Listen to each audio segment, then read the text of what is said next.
প্রবাসী যাদের এনআইডি নেই তারা যেন পাসপোর্ট দেখিয়ে ভোটার তালিকায় নাম যুক্ত করতে পারেন, বিএনপির পক্ষ থেকে নির্বাচন কমিশনে এমন প্রস্তাব দেয়া হয়েছে বলে জানিয়েছেন বিএনপির স্থায়ী কমিটির সদস্য নজরুল ইসলাম খান। মঙ্গলবার বিকেলে প্রধান নির্বাচন কমিশনার এএমএম নাসির উদ্দিনের সঙ্গে বৈঠক শেষে বিএনপির নেতা সাংবাদিকদের আরও জানান, প্রবাসীদের ভোটার নিবন্ধনের জন্য যে সময়সীমা দেওয়া হয়েছে তা অপর্যাপ্ত।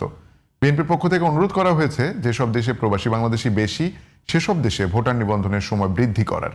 নির্বাচন ভবনে সিইসির সঙ্গে এই বৈঠকে নজরুল ইসলাম খানের সঙ্গে আরও ছিলেন দলের চেয়ারপারসনের উপদেষ্টা মণ্ডলীর সদস্য ইসমাইল জবিউল্লাহ, বিএনপির সিনিয়র যুগ্ম মহাসচিব অ্যাডভোকেট রুহুল কবির রিজভী আহমেদ এবং নির্বাচন কমিশনের সাবেক ভারপ্রাপ্ত সচিব ডক্টর মোহাম্মদ জকরিয়া।